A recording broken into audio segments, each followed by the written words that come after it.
This is the Hidden Killers Podcast with Tony Bruschi and continuing coverage of the case against Bryan Kohberger. I'm always going to be haunted by that shower image because it's real. We animated it, but it's real. He was standing there the next morning giving the thumbs up, and we know that now for a fact. It's a haunting paradox, isn't it? Someone who committed an act so shocking, so horrific, that it defies understanding. Yet here we are, still trying to peel back the layers and figure out what really is lurking beneath the surface. Bryan Kohberger's guilty plea has, if anything, only intensified our obsession with trying to understand him. How does this guy spend his life as a perpetual outsider, desperately craving validation, wind up committing a quadruple murder so grisly that it sends shockwaves across the nation? Was it truly just notoriety, or is there something even darker at play here? That's the big question that we're going to try and dig into here. And I want to get your opinion in the comment section on YouTube. If you're not there already, search Hidden Killers with Tony Bruschi on YouTube and find us. And please do let your voice be heard. Do hit subscribe wherever you're downloading podcasts. If you're over on those platforms right now, thank you so much so you don't miss us there. But hit subscribe wherever you are, most importantly. To help us untangle this twisted psychological puzzle, I brought in someone who spent a career decoding human behavior at its most disturbing. Retired FBI Special Agent Robin Dreeke. Robin served as chief of the Counterintelligence Behavioral Analysis Program. Yes, for the FBI. He's that guy. And he's literally written the book on the dark recesses of criminal minds. He's not one to mince words or offer hollow reassurances. Exactly why, I know he'd cut straight to the bone of this case, as he always has. Kohberger's plea wasn't simply a legal maneuver. It was a psychological event. A moment that revealed more about his mind than any courtroom testimony ever could. While the world watched Kohberger stand up awkwardly, eager and unsettlingly proud to accept responsibility for his brutal actions, Robin Dreeke saw something else entirely. A man devoid of authentic human emotion, desperate for some twisted version of recognition. We're not talking about guilt or remorse here. Those are feelings reserved for people capable of empathy. People, unlike Bryan Kohberger. In this conversation, Robin breaks down what Kohberger's behavior in court reveals about his deeper psychology, explaining why someone so emotionally vacant would choose to plead guilty and willingly face a lifetime behind bars. Was this really his attorney's doing, or was Kohberger embracing the only kind of notoriety he was ever going to achieve? Did Kohberger genuinely believe this guilty plea would finally give him the validation and attention he's always desperately craved, making life somehow meaningful?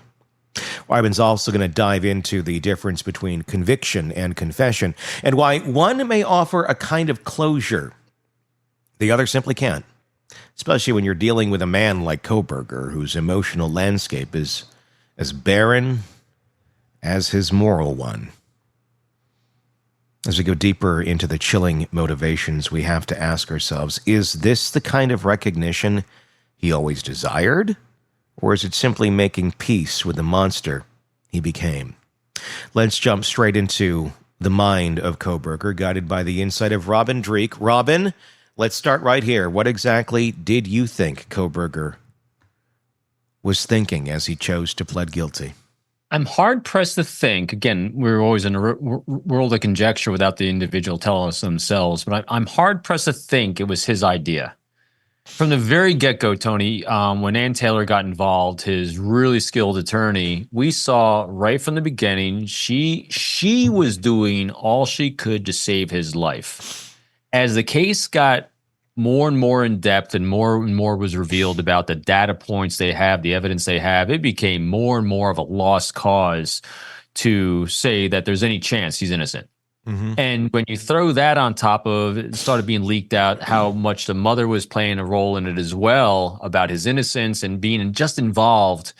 I think this was what she and Taylor was going for quite a while, and she got what she wanted. Kohberger, I still hold to the fact that most people think too much about him.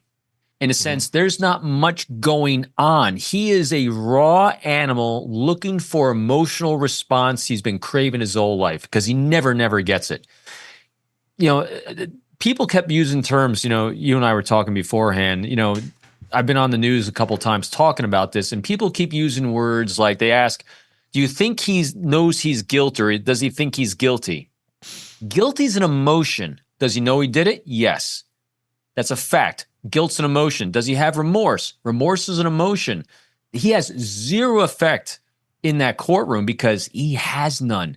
Another word that people are describing with him was he was controlling his emotions well.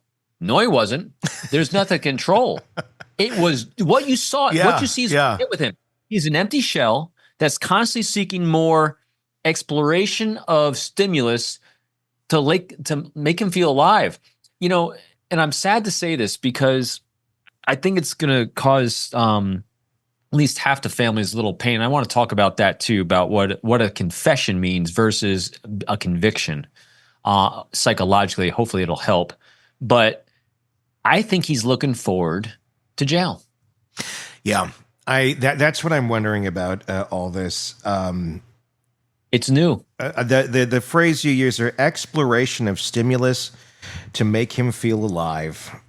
Is that what you said? To make him feel alive? Yeah. Yeah, because I was writing it down and then I went over to confession versus conviction too. There's a lot to unpack there, and I want to kind of start with it. I want to let's go to the beginning of one of the major points in the trial, or in the hearing, where he confessed just the other day. When he stood up, that to me was a very interesting moment in it. Nor did he have to stand up other than to take the oath, which he wasn't even asked to do at that moment. He just kind of did it out of convenience because he stood up weirdly. It was a strange moment. Ann Taylor, after the judge addressed everything, she stood up, properly did her part. And the behavior of him at that moment was what I noted. If you watched him while Ann Taylor was giving her piece, he was really fidgety. He was like, he couldn't wait to stand up. It was like a kid in the classroom waiting to get his participation award because he was not good enough for anything else, but he was ready to get that participation award. And he was kind of getting up and it wasn't quite time. And then all of a sudden Taylor sat down and then he stood up. And he stood up at attention as well, the way he was standing there. And he looked so proud, and he looked so like he just couldn't wait to say a word. And then he finally kind of got it in, and then the judge is like, you can sit down. Like, you don't need to like stand to address me. And Hitler almost, I think he initially took it as respect. I think it was this kind of him trying to emulate learned behavior. I think this is where I stand up. But at the same point, he was ready to bask. There was a basking look on that dead-eyed face of his. As much of a basking look as you can get from someone who appears to be a soulless human being. But I'd never seen him with such a look of, look at me. Look what I did. Did you get that? Or is that me just reading into this after obsessing over this for the last 3 years? I think it's a little bit of all of it, Tony. I definitely think because he, again, undiagnosed by me or anyone else I saw, high on psychopathy, which means it's all about grandiosity. He doesn't have emotional responses. So him basking in the glory, maybe that's part of it. But also what these people do is they're chameleons and they want to become part of the environment to try to manipulate an environment to their gain. And so now that he's accepted, all right, I'm going to be all in on the rules, process, and procedures of being in prison. I want to do the best I can in that environment to try to master that environment. Kind of less. Lori Daybell Vallow is much more charismatic than he is, obviously, but I think the same attempt is going to be made to try to become part of that environment like great psychopaths do. The basking in it, I wouldn't use the word basking because, again, you're attributing an emotion. Yeah. I think I think he was getting something out of it, though. There's no doubt. And here's why. Because all the attention was on him. Again, let's think about grandiosity and the I did it moment where everyone in that courtroom, he's feeling that energy directed at him, good, bad, or indifferent. Mm-hmm. Some people do great things to bask in the glory of others. Some people do horrendous things to bask in the attention of others. And so it was that moment that all eyes were on him, that he's owning that behavior that he did. And so in his own unemotional way, I think he was trying to suck that dry, like he said, for any kind of stimulus he's getting out of it. That's why I think he's looking forward to prison, because I don't think he had a thought of him getting out of this. But now that he's resigned to the next part of his life, I think he is still searching for what is going to let him feel alive, because I don't think he's found it yet. I think he got a glimmer of it with the murders, and that's why he took that selfie like he did, and that's why he was going to do it again. I wonder if there's, I mean, again, this is just all conjecture, and people may look at this and go, you're crazy, like we were reading way too much into it. No, I think you got to read into it, because he's not telling you. Because he's not telling us, and he ain't thinking like normal people do or healthy people do. So you got to try to get behind that prism and go, what's he seeing over here? Let me try and take a peek through that prism and see where things are landing and why he's acting the way that he does. But that's the strange part about the whole thing is we try to look at it from our conjecture and our prism and go, well, how would I feel if I was standing up? We wouldn't be here to begin with. We wouldn't be in this situation. So our brains would blow up. If we're like, suddenly you killed 4 people and now you're being, like that's just not normal. But to him, it makes me wonder, is he living his best life right now? And that sounds like a crazy thing to say. But he has been such a failure in so many other aspects of his life. He tried to get into criminology. He tried to teach. He failed at that. He tried to study. I mean, his studies, he got pretty far in that. I'll give him that. But when it came to actually implementing any of the work or teaching others about the work or then kind of giving back out there, miserable failure. The students hated him, wasn't effective, got fired. It feels like maybe he's found his calling, and that's being this infamous character. And I think I think in a weird way he's resigned to it. But I think he's happy. I think he's found his purpose. And that's what bothers me. I agree, and here's what I agree with. So let's put on our conjecture hat again. Howard Bloom came out with his possible theory a couple of weeks ago, where he said he was doing all this to impress his professor. Mm-hmm. And we kind of took that and kind of ran with it a little bit further, a little bit differently, because I don't think he's trying to impress anyone. That's an emotion. Yeah, I think he was hoping to become, because he respects her a lot and she's so notoriety, again, grandiosity, that he would become a subject of her to teach, but still be on the lam. In other words, he would be co-teaching what he did with his idol. Yeah. I mean, I can really kind of see that playing out. So let's take that postulate of he wanted to impress and be studied by this great professor of serial killers. Mm-hmm. And what's the outcome going to be now? He is going to be studied by experts in serial killers, even though he was caught. Yeah. So I think his goal, because what's he been doing his entire life? So let's put on a humanistic side, and that is he's been trying, as many people that struggle with severe mental health issues do, they try to figure out why they are like they are. Mm-hmm. I think he's excited about the fact that he's now going to be studied and people are going to try to figure out why he is like he is. I think he's going to be extremely cooperative with people that want to interview and investigate him. After listening to Robin Dreeke, it becomes clear how truly complex and disturbingly simple Bryan Kohberger's psychology may actually be. Or is it? It's the enigma. He's simultaneously an enigma and an open book. He's a guy who, from childhood, was desperate to feel anything that might approximate genuine human connection or validation. He couldn't achieve it through academic success, professional accomplishments, or interpersonal relationships. Instead, he chose the most horrifying way possible, forever linking his identity to an act of profound cruelty. Robin pointed out something deeply unsettling. Kohberger didn't plead guilty out of remorse or regret. He did it out of necessity. A calculated strategy, guided by his attorney and perhaps even a twisted desire for infamy. And now he's achieved exactly that. For a man who was invisible to society for so long, he's now guaranteed an eternity of attention. Albeit attention laced with disgust, revulsion, and horror. But that's the kicker.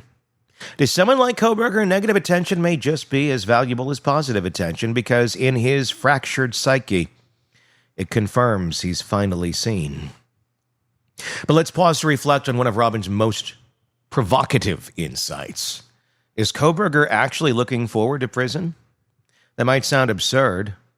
Who would relish a lifetime behind bars? But for someone whose entire existence has been defined by isolation, prison, could that provide something strangely comforting? Structure, attention, and endless opportunities for others to dissect him. After all, he's now become a specimen under the microscope, which, as twisted as it sounds, might be his ultimate dream fulfilled. Robin also touched upon a critical distinction between confession and conviction. While the conviction in court delivers justice, it's a confession. A genuine admission of guilt that can provide some measure of psychological closure to families grappling with unimaginable loss. But with someone like Kohberger, does that closure really come? His confession isn't born from remorse. It's another cold calculation in his bid for relevance. Can families ever find peace in a confession that lacks humanity, in words delivered by a person incapable of understanding their pain? There's still plenty of unanswered questions, and we're far from finished trying to unravel the mysteries of Kohberger's mind. Will psychologists and criminologists find deeper, underlying responses and reasons for his behavior? Or are we looking at something frighteningly straightforward? A man so emotionally numb, so detached from reality that killing became his only way to feel alive. As unsettling as this conversation has been, it's a stark reminder of why we do this. To understand not only the darker corners of humanity, but also to illuminate the complexities that lead someone down such a chilling path. One thing's for certain. We haven't heard the last of Bryan Kohberger, and maybe that's exactly the way he wanted it. Tell me in the comment sections what your thoughts are on this case on YouTube. Search Hidden Killers with Tony Bruschi. If you're on the podcast platform, hit subscribe wherever it may be, Apple Podcasts, Spotify, iHeart, whatever it is. We do greatly appreciate that, but do check us out on YouTube as well, so you can join in our conversations on these cases right there. Until next time, I'm Tony Bruschi. We will talk again real soon. Craving non-stop true crime updates? Press subscribe now and get the latest cases, analysis, and expert commentary delivered straight to your feed. Only from the Hidden Killers podcast and True Crime Today.